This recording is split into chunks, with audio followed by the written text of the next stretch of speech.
Hello and welcome back to the pod. It's been a minute. It has been a minute. How are you doing? Good. I feel like we've been very consistent. We have. It's nice to be back, isn't it? It is good to be back. And the feedback's been really good, which is really nice. I know. Really nice. I didn't realise people miss us as much as I thought. I know. It's like, I had people messaging me like, this gave me all the tea that I wanted to ask, but I was too scared to ask. I was like, yep, there you go. But you know what? I think because like we were saying, like our Instagrams and like social media, it's just for work. So this is just like a sit down and chat kind of vibe. Yeah, and we try not to talk too much before we come on here. Yeah. To make sure that what we're talking about is like the first time we've spoken about it. Exactly. But this week I wanted to talk about my PCOS journey because if you follow me on Instagram, you'll have probably heard about it, but I've not really sat down and spoken about it on here. So I wanted to be able to kind of just talk through that because it has been a lot. A lot. It has been a lot. I lived it with you. You really did live it with me. And you lived it with me before we even knew what it was. Before that, oh my God. Yeah, so let's go back because I feel like that's interesting. So I was going through something else at that time, which I'll definitely speak about in the future, not now. And I feel like you were also going through something, but you didn't know what you were going through. Yeah. And you know what the annoying thing is, right? So the one thing with Liv is like, you know, you'll see like a lot of people online and they'll claim that they're like doing everything 100% and they're fucking not. You were actually to the bone, 110% with food, with cardio. You did just some mad shit, which I'm sure you'll probably talk about as well, that you were just doing nothing. Remember the chicken broth or bone broth, whatever you were doing. So taking it back to when I first started finding issues, and it's interesting now because when I speak to females who have PCOS, it's funny because a lot of people may have had it for a long time and then there was like an issue or a bit of trauma or whatever that kind of like brought it to the surface. But basically, I've always felt like my body just doesn't really work for me. Like sometimes it will, sometimes it won't. And I have been into fitness since I was like 15. So I would find that sometimes my body would work well, sometimes it wouldn't. Like sometimes I'd do diet phases and my body would just respond, sometimes it wouldn't. And I always just thought that's just the way that I'm built. It's just the way that I am. And I was going through a really good patch. So in 2021, I decided that I was going to prep. And in the period before that, I was, super on it, living like a bodybuilder. I'd done an off season and I'd done like a pre-prep diet and I headed into like a maintenance phase.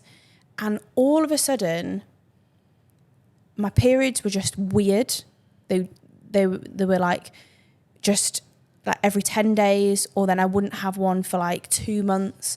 And then it was consistent for 8, like it was just honestly the weirdest thing ever. And I was like, I don't actually know what's going on. And then I just started gaining weight, like kilos and kilos were just coming on me every week. And I was in a maintenance phase, so it just didn't make sense. And I remember my coach at the time being like, what the fuck are you doing? Like, you're supposed to be going to prep. Like, why are you doing this? And I was like, I'm genuinely following everything. Like following it to a T. Like, I don't understand. Like, I'd come out of a diet phase. And I think at the time, my coach probably thought I was just like taking the piss a bit. So I'd gone to the GP. I'd explained the symptoms. And they were just like, oh, well, we'll run some bloods and we'll do an ultrasound scan. They didn't at the time tell me what they thought it was. They just said that they would run some tests. So I had an ultrasound scan, I had my bloods done. And now I now know way more than I did then. But at the time, though, there was nothing around. No, at the time, I don't feel like anyone ever really spoke about it. And I didn't have any awareness of what they were potentially looking for. And all I knew is that my bloods were fine. Obviously, probably the 2 markers that they looked for anyway was fine. And my ultrasound scan showed, all they said is it showed cysts on my ovaries, but because I didn't have high testosterone, they couldn't diagnose me with PCOS, so don't worry about it. Irregular periods are normal in people my age, and I shouldn't worry about it. So I kind of went with that and I was like, right, well, but obviously I was gaining weight. So my coach was like, you are going to, like, if we leave you now another 6 weeks until you start prep, you are going to be way further away than where we need you to be. So we need to start prepping now. So I started prep like 6 weeks early. Thank God I did, because even in those first 6 weeks prep, I still gained weight. So my calories were being dropped. My cardio was going up and I was just gaining weight. It didn't make sense. And then all of a sudden I lost my cycle, because I think my food had obviously gone down to a point where so low. It was just so low that I had lost my cycle. And as soon as I lost my cycle, which sounds just so fucked up to say, my body then started working for me. So I kind of didn't really think anything of it, because then you're in prep then for like 4 months and you just don't really think about it. Your head's just focused on prep though. Exactly. And you're just like, oh, well, you know, whatever, it's fine. Then post-show was when I really just was not in a good way. So you came here, remember? Yeah, that was when we met. So you met me when I was skinny. Oh my God, that's mad, isn't it? Yeah. So obviously I came to Dubai in November for my birthday, and I was about 5 or 6 weeks post-show, and I'd absolutely nailed my reverse up to that point. Came here on holiday. Now, I'm not going to say I was an absolute angel when I was here. Obviously, we went out for dinners and I was on holiday, but I definitely didn't eat like a knob. No. I was with Joe, so he wouldn't let me eat like a knob. You know, he was very much not the food police, but he knew that if I protecting you, like of course. So he would never have let me go wild. And I remember coming back from that holiday, and my first check-in, I was like 20 pounds up in a week. That's mad, Jesus. And Joe was just like, I don't actually understand how that's happened. And I was like, it's fine. You know what everyone says? It's just water. It's just inflammation. You've just flown. It was not water and inflammation. Yeah. Like, it never came off. That 20 pounds that I gained in that week, it never came off. And that really screwed my head up, because I was like, I just felt like a failure. I felt like I'd absolutely ruined it. My coach at the time put me back into a diet phase, which is probably questionable. Like, would I do that now with a client? Like, I don't know. I don't know what she was thinking, especially after like the first 7 weeks of it not working. But I ended up then like chronically dieting. So from that point, post-show, I was chronically dieting. So I finished my prep in like the October, and we moved to Dubai in the March. Was it March you moved? Yeah, March. Yeah, it was the very, very beginning of March 2022. And I was still dieting at that point, because I was like, I'm moving to Dubai. I'm going to be with all these people that look 10-10. I need to be skinny. I'm going to be at beach clubs. Like, I need to be thin, or I just can't put on weight. And every time I'd bring myself up to a maintenance, I'd just gain weight. So I was then chronically dieting for so long, and I kind of got used to living off like 12 to 1400 calories, just eating nothing. And that was it. And then I kind of got to a point where I was so fatigued of dieting, and then I was like, there actually is genuinely something wrong with me, and went down the whole sort of rabbit hole of then trying to find out what was wrong with me. I mean, I went through periods. I got back with my old coach. I went back with my old coach, and she was like, we just need a period of you eating more, and then we'll diet you. And I did that, and the diet wouldn't work. So every single time I'd come out of a diet, my body would gain body fat, and it would just never come off, ever. So then I was so scared of bringing my food up. I was like, I am just going to have to diet forever. And it was just so fatiguing. But I think also with that, like, you were so stressed as well. Oh my God, so stressed. So stressed, because like, it was actually, I felt so sorry for you, because I remember there was one point you came into my apartment and you were sitting there and you were like going on about like the food you were eating, first of all, was bare minimum, and you just didn't care, because you were like, I'll just do whatever the fuck I need to do. And you were just sitting there and being like, I swear to God, I think everyone thinks that I'm just not doing it. Yeah, I think, do you know what? That was actually the hardest thing. And that's not really something that I've spoken about a lot, but it was honestly like traumatic to quit my full-time job in the NHS that I'd just gone to uni. Like, I knew that I didn't want to do that job anymore, and I knew that coaching was something that I was good at and I wanted to do full-time, but I just quit my job, full-time job, and I just moved to the other side of the world. And all of a sudden, like, my business relies on me looking good. My business relies on me presenting myself in a way that is going to attract me clients. And I don't care what anyone says, like, you are a walking advertisement. You are. even though I got shredded for my bodybuilding show, if you're not still looking like what someone wants to look like, they are not going to work with you. 100%. Unfortunately, like, especially as a female, like it's pressure.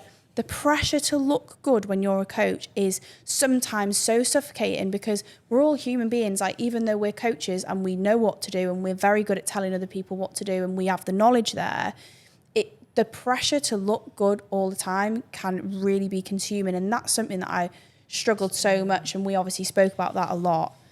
I think that was really hard for me to see, because it's like when you watch you go through that and you can't do anything, and I'm just like sitting there with you being like, it's going to be fine. But like, it went on for like so long. I was just like, it's just me just literally sitting there watching you. And we would like sit and hypothesize, like, oh, maybe it's this and maybe it's that. And we were losing our fucking minds. Yeah, because obviously, like, you're a fucking good coach, and I hadn't a clue. I had no idea. I remember because, like, obviously Joe is so good with bloods, and we went through everything. Both of us were like when you were telling me things, I was like, I genuinely don't know. Yeah, no one could tell me what was wrong. And that was the most worrying thing, is I'm surrounded by all these amazing coaches over here.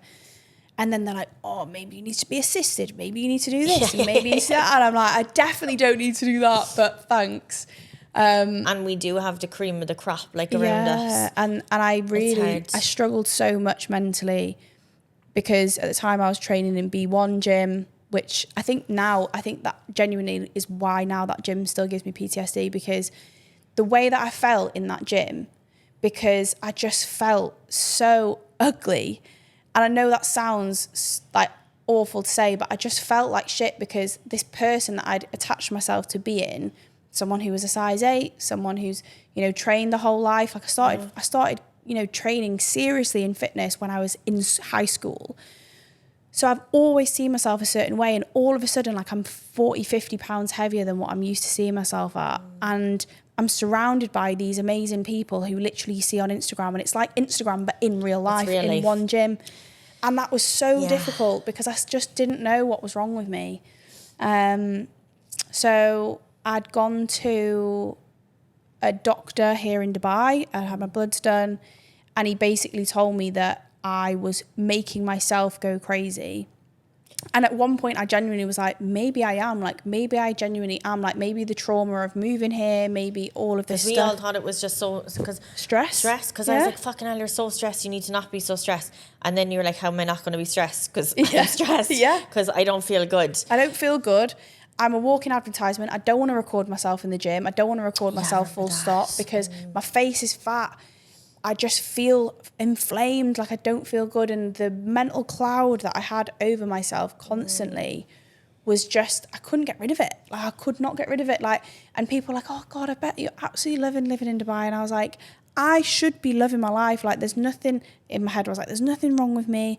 I've just moved here with my partner. I'm in the best place in the world. I'm going to beach clubs on a Saturday. And I was so miserable, and I could not for the life of me figure out why. Do you know what? It doesn't matter where you are. No, it doesn't. It doesn't matter. It doesn't matter where you are. It doesn't matter if you had just won the lotto and you were living in the Maldives. Yeah, like, it doesn't matter how many times other people tell you, you look fine, because you don't believe it yourself. It's so hard.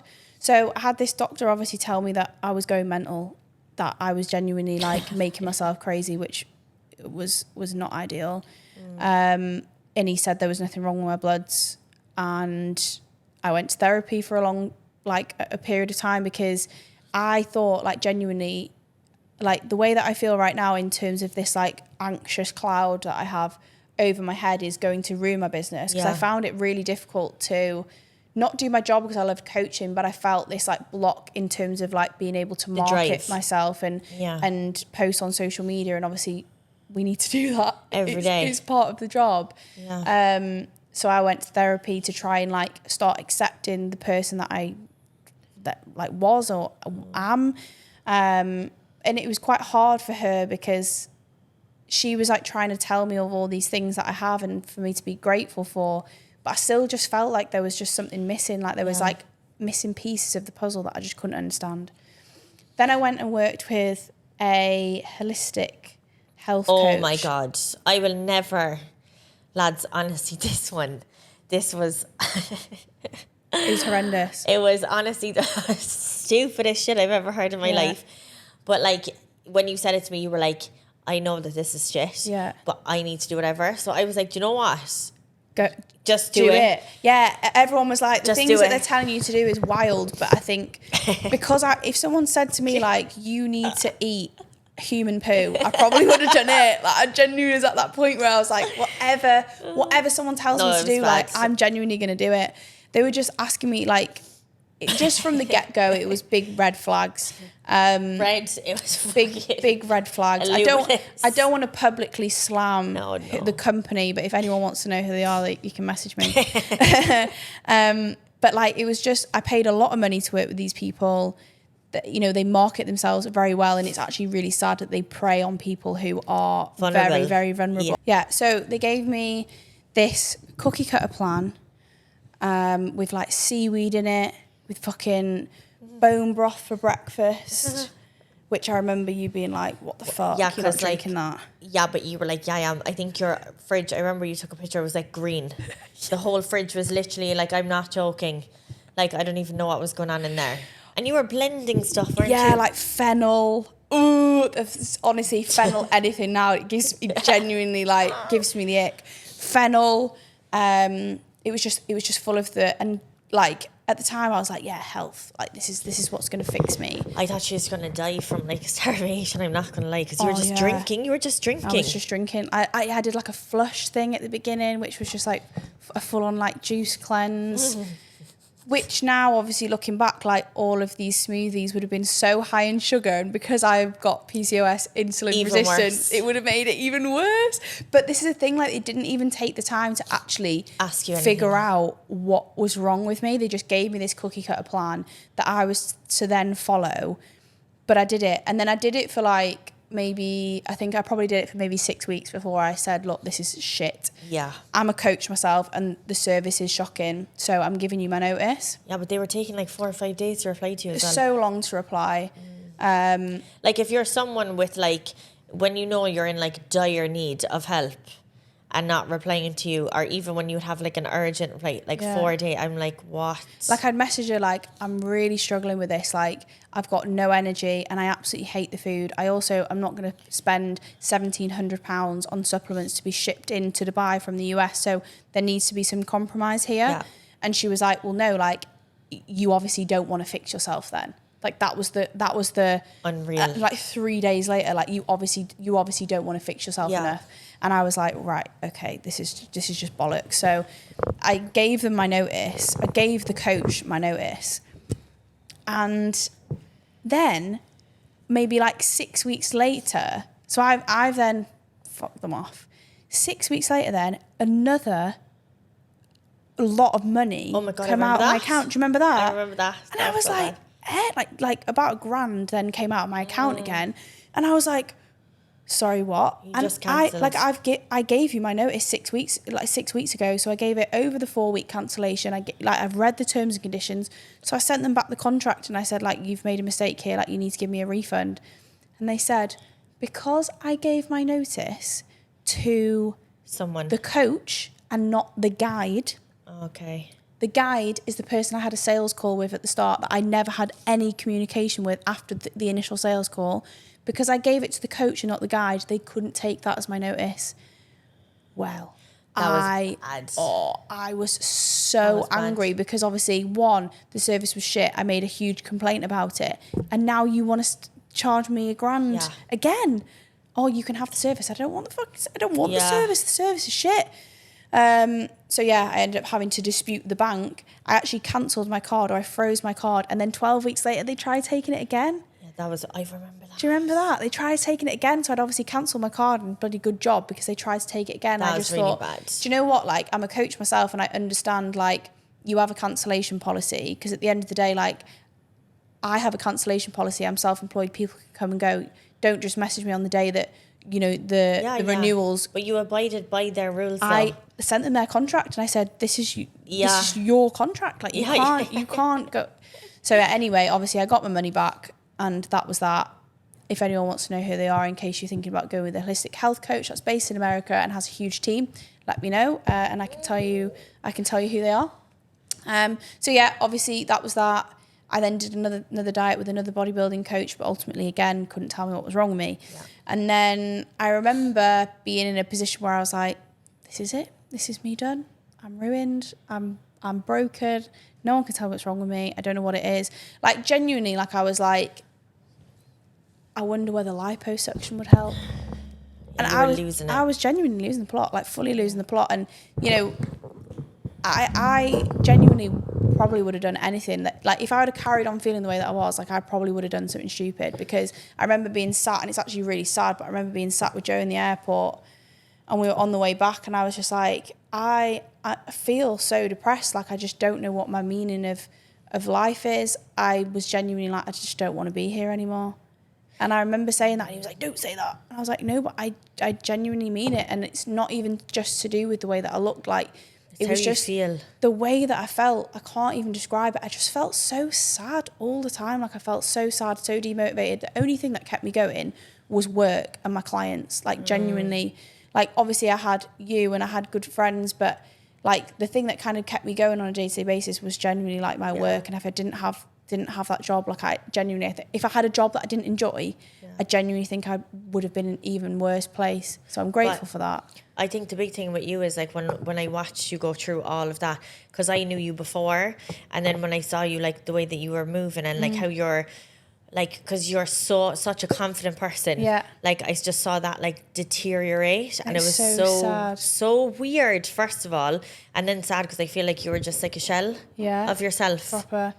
Like, I just felt like, what's the point? Like, everything was just like, what's the point? And then I remember meeting one of our friends, Mads, who Lily's making lots of noise. I remember one of our friends, Mads, I remember sitting with her for a coffee and we were just like chatting, and I was just telling her about my life. And she was just like, there's definitely something wrong with you. I was like, yeah, I know that. And she was like, have you ever heard of Dr. Dean? And I said, yeah, I've heard of Dr. Dean. Dr. Dean's the guy that makes supplement needs. And she said, yeah, like, he is an actual wizard. Like, if anyone's going to fix you or find out what it is, like, it's going to be him. She was like, just send me over your bloods and I'll just send him it. So I was like, okay, thinking, you know, I didn't want to get my hopes up, but I honestly vividly remember, like, Mads being like, Dean thinks he knows what's wrong with you. Can you be on a call on next Wednesday at, like, whatever time? And I remember being sat in Cheesecake Factory with my mum and my auntie, and being like, I know that you're here for my birthday, but I'm going to have to go and take this call because this, like, could be the answers that I need. And I remember being sat there, and he was like, I'm 99.9% sure you got PCOS. I need you to do this, these extra tests to confirm, but this is what I want you to do. I want you to do this.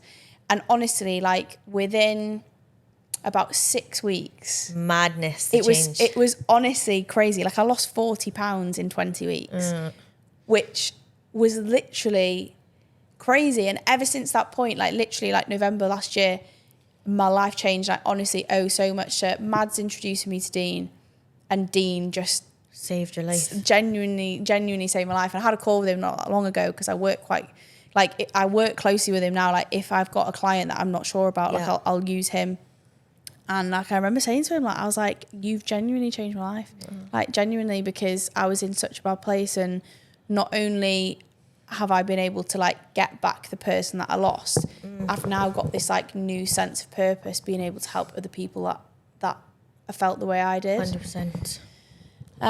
It's so nice though, because I got to see you come back, and then, like, obviously her confidence started coming back, and I was like, oh my fucking god, there she is. Like, you're just where coming back. Been? And it's so funny, like, people here being like, I don't oh my god, I know. I don't remember you being like this, like, a year ago, or like, I don't remember you being like this, like, when I last met you, or whatever. Like, people or being like, who the fuck is that? When people are like, who's that? And I'm like, that's Liv. And they're like, Liv. I'm like, that's fucking Liv.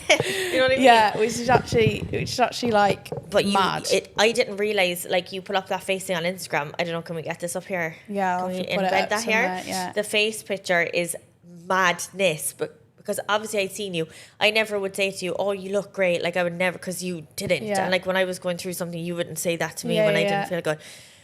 But it's not until you I remember when you sent that to me, that picture, and I was You were like, you didn't look like that. I swear, you know, because you just are so used to seeing her every day. I genuinely didn't realize like how different her face, and because you have like a narrow face anyway. I've got a small face. You have a small face, so like for it to be so moonlight, I don't remember being like, I was like, what the fuck? And I think because obviously it was such a gradual thing, because I saw you every week, like no one would have noticed. But I remember like looking at myself in the mirror and being like, genuinely don't recognize this person. And everyone's like, what are you on about? Like, you look fine. But the face swelling, that was what really upset me, because your face is tiny. Oh, my face is just small, and it's always been quite gaunt, and it's always been the thing. Like, if I lost weight, it'd be like, if I insert a picture of my diet face as well. This is obviously the difference between the moon face and the diet face is just crazy. But yeah, obviously that was a journey. Now I know a lot of people are going to ask me what I did, and I always be open. Like, even when shit was going wrong with me, I was very open about it on social media, and I always want to be very open about the things that I've done, because a lot of people will talk about PCOS and like healing themselves naturally, and I think that is amazing. If you can do that, then hats off to you. Yeah. But I honestly feel like I was genuinely so far gone. You needed assistance. I would not have been able to fix myself naturally. So if you, like, what I'm trying to say is, I was not able to do this without medication. I am not for 1 minute saying that everyone needs to use drugs or medication like to be able to fix themselves, because I have now clients myself with PCOS that have not needed to take metformin, anything to fix themselves. But I think I had pushed myself to a point, and it had gone on for so long. You needed it. That I did genuinely need it, and I do hand on heart believe that, because I'd gone through so much, I was willing to do anything. So, but you know what? I think it's actually very good that you're open about it, because I do think a lot of people online, it's almost like steroids and bodybuilding, right? Is. And I'm like, there's nothing wrong with saying that you needed something to benefit your quality of life. Yeah, and also, it's a personal decision. Like, 100%. At the end of the day, like, it's a personal decision, and I honestly didn't really feel any type of way using medication, because I was so desperate. I would have done anything. I genuinely would have done anything. Not everyone's going to feel like that. Some people are going to be able to manage the way that they feel, but I genuinely wanted to throw myself off the balcony. Yeah. Like, I don't even say that lightly. Like, I genuinely was in a really bad way. So when it comes to managing PCOS, I always say, like, there is a bit of a hierarchy of like what you need to do. The natural stuff, the lifestyle changes, is always going to be the top of the pyramid, because at the end of the day, I could have thrown medication at myself. Yeah. And if I hadn't have changed the day-to-day things that I was changing, and still have changed now, it wouldn't work. 100%. So that's always the first thing that I'd say. Like, medication should always be the very last resort, I believe. Like, it should, like if you use assistance in bodybuilding, it should always be the last resort. And again, like, it's like when you use steroids, if your diet's not good, if your training's not good, it's not going to work. It's not going to work. And it's the same thing as this. So the main things that I changed was a low inflammatory and a low GI diet. And I definitely say that is an absolute game changer. And even now, like, if I don't stick to that, my face starts changing. It's the first thing that I notice. Mad, isn't it? Yeah, like if I have a pizza or something like that, the next day I could tell in my face. And that's like one of the reasons why I came home from Ibiza early, because I started noticing changes in my face. Like, I remember messaging you, and you were like, "I'll fucking go home." Yeah, because there's no way you're getting that. I was like manic, because I was like, I cannot go through another fucking round of that with you. So, like, we are not doing that right now. Yeah, and even though I wasn't eating bad, it was just like I was having to not eat low GI foods. And for me, like, but it's really hard there, though. So hard. Just like, I was having egg on toast because it was white bread and it wasn't brown bread, and all these things, like, it can be very, very small tweaks. But yeah, it was something that obviously I need to manage long term. So low GI foods, definitely the key. Low inflammatory diet, definitely the key. A lot of people will say you need to go gluten free, you need to go dairy free. I haven't needed to do that. If you are intolerant or you have a food sensitivity to gluten or dairy, you are going to have to remove it, because food sensitivities are going to massively inflame your gut. It's going to go in your bloodstream. You are going to have an inflammatory reaction to food sensitivities. So some people are going to have to remove gluten. Some people are going to have to remove dairy. I didn't need to do that. I have actually later removed dairy just because I know from a digestion standpoint it doesn't really work well for me, but it wasn't something that I needed to do to fix my symptoms. Lots of different supplements. The ones like you could have a list as long as your arm, but the ones that I always say to everyone to get is there's a new supplement which Dr. Dean actually released. So since obviously you should be sponsored by this. I know, yeah. Well, sponsored by Full Ball. Sponsored by Full Ball though, and they do sell it. So PCOS Plus, it's got things like inositol in it. It's got things like NAC, which if you do your research, you know that they are good for improving your blood sugar. They are good for improving menstrual cycle regularity. So that's a holy grail, which I still take to this day. Berberine, still take it with carb meals. And omega-3, magnesium. They're like my 4 that I'd say everyone needs to use them. If you've got PCOS, they are like the holy grails that I will always say for you to go to, because you could be taking a million. So I still take them religiously. If I don't, I do notice a difference. Massively reducing my stress. But I honestly feel like as soon as I got that diagnosis and as soon as I know what was wrong with me, I was like, I'm not going insane. Yeah. Oh my God, I'm not going insane. And for some people, getting that PCOS diagnosis would actually be like traumatic even in itself. They'll be like, oh my God, I'm not going to be able to have kids. I'm not going to be able to do this. I'm not going to do that. For me, it was like, hallelujah. Yeah. I now know what's wrong with me. Thank God for that. So I actually found it a relief, because then I knew I knew what was wrong with me. But balancing my blood sugar, managing my blood sugar has honestly been the biggest thing. So like I say, nutrition, supplementation, and then the medication standpoint. I first started implementing the natural stuff, I think for like the first 4 weeks, and I could see the changes already. The way that I felt was so different, but I still knew that my body could work way better than what it was. And because I've lived like a bodybuilder, because I've lived in the lifestyle that I have for this many years, I still knew that like there was something missing. So started taking metformin. I did actually have quite bad sort of like GI reaction to that. So it's not something that I've stayed on long. And then I used a GLP.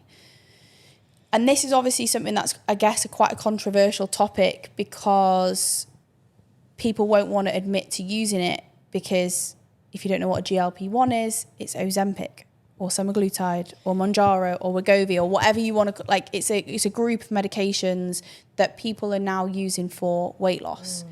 But most people, like with that, like they just get manic, right? So like I think the biggest thing for you is like you did your research on everything, you took your time with it, and you didn't put everything in at once. No. Like I think that's what is happening to people though, is they're seeing like Ozempic and they're seeing these things and they're just, give me everything. Yeah. And then they don't know dosage wise, and I feel like they're fucking themselves up even more. Yeah. So like what would you say like in terms of that, like when it comes to like implementing supplements? Because people just get manic and they start Googling rather than spending time and money on a coach. It's going straight into like Google. Do you know what's funny? Like, because the use of a GLP now, like I think my perspective on it is very different, because if you genuinely are using it for the right reasons, I do think it is actually very, very effective. And I do think if you've got the right support when using it, again, it can actually be very effective. And most coaches, you will hear most coaches going, they're shit, they're this, they're that. And I genuinely believe it's because fitness coaches are almost scared of this injection, thinking that they're not going to be able to have a role because people are now going to be able to lose weight without needing a coach. But actually, you still very, very much need, you need, but not even like from a dosage perspective, like you need the right support with it. Yes, you need to know how to implement it dosage wise, but the key for me was keeping everything as consistent as I possibly could. And actually like being able to eat enough food was actually really difficult, which sounds so weird because I was dieting, right? But that stuff for me was like magic, genuinely, because I'd been dieting for maybe 4 or 5 weeks before I implemented it. And I didn't change a single thing other than implementing the GLP. And I think in 1 week, I lost like 5 pounds. And I didn't change anything. I was as consistent as I was before. But the thing that then worked for me was the fact that my body was able to utilize food again. I wasn't as insulin resistant anymore. I was actually able to, my body was able to work like it used to, like it normally would. And, you know, like these medications do get bashed because, you know, healthy people will use them just for the appetite suppressant side effects. But actually, like for people like me, fucking hell, like absolute lifesaver. And do I think that I could have lost weight without it? Maybe. But way slower. And I've not needed to use it again. A lot of people again are like, the issue is, are you going to be on it for life? And I didn't want to talk about it openly until I knew whether I was going to be on it for life or not. But I haven't needed to be. I think potentially, like, will I have to use it again when I want to diet? Maybe. But I've been able to keep like a fairly good body composition for the last 6 months since I ended my diet. My diet phase ended in March. And travel. And I've been traveling, I've been on holiday, I've been able to just stick with the basics, not use medication, just stick with supplements and nutrition. And I've been able to maintain the results because I've been able to maintain my insulin sensitivity, because I've been able to maintain my health. So like, this is not me promoting the use of GLP. I think it's just, you have to make a decision, an informed decision based on you for your experience. And there's just no point, I think, hearing people constantly bash it and not tell you the benefits of it, because it did benefit me. And I'm not going to sit here and say that it didn't, because it did. Now, I have had clients that have tried to use it and they have not got on with it at all. Okay, fine. From like a GI point of view, it made them so sick. Now, these are people getting prescribed it from the GP, by the way. This is not just me being like, hey, take this. I would never do that. They was prescribed it from the GP because it's actually utilised way more in GPs, like not in the UK, like over, like US. Here, yeah. But you know what? I think the reason, like when you said like about coaches and stuff, like bashing it and stuff, like I understand that, like when you see celebrities overusing Ozempic, or I think that's where it's stemming from. 100%. And then also not knowing how to utilize it properly. Yeah, and just going skinny. Because you know? that's like you say, like an issue. Celebrities will use it. They won't eat enough protein. They won't work out. They will just lose weight because they're not eating. Yeah. And I think this is what's also hard, is like all the research really that we've got on it, or like the opinions, like we haven't formed enough opinion. Obviously, GLPs were actually created for type 2 diabetics and people with insulin resistance. 80% of PCOS women will have insulin resistance. So it is actually made for people like me to be able to function like a normal person. The appetite suppressing side effects is kind of a side effect of that. Now, did it help me stick to a diet phase more? I personally don't think so, because I've prepped before naturally. I've done photo shoot preps before. Like, I genuinely don't feel like it helped me in that sense, because I can follow a diet. But, you know, it will help people who struggle. It will help people that struggle. For sure. So, yeah. But yeah, I think. And then on top of that, like I know we talked about it like very briefly, you did a photo shoot. I think the camera's going to die, so we're going to move fast. Yeah. She did a photo shoot, honestly, right? Anyone that knows me, I am not a sensitive person. Liv is also not a sensitive person. Of course, I was going to go to her photo shoot. She looked fucking insane. I was so nice to just like watch the whole thing, and what I've laughed. The whole shoot was just hilarious. And I remember when was I here? Where was I when I got the video? I was next to you. Oh my God, that's so funny. I was like, don't you ever tell anyone that I did that, because I'm not sensitive. I started bawling, crying when I saw the video. I was so emotional. Do you know what? Because I was with you the whole time, and I saw every pain point, every tear, every diet, like every single thing that you did.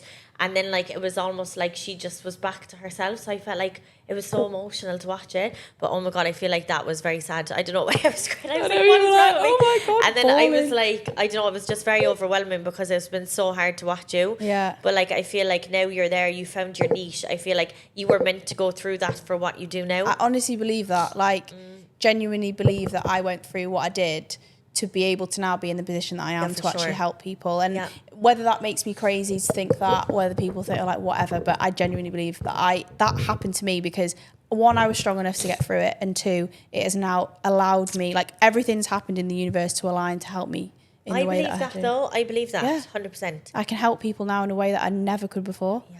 And Amazing. coming from a place where I've got the experience and people actually like trust what I say because I've been through it. Yeah, but I think it's amazing. Yeah. So yeah, that is my story. So on that one, if you ever are struggling with PCOS or you do have any questions, please always feel free to ask Liv. She's on hand all of the time. Yeah. But I'm glad you got to share your journey today, especially on the pod. Yeah. Me So, too. guys, we'll hope you enjoyed it and we'll catch you in the next one.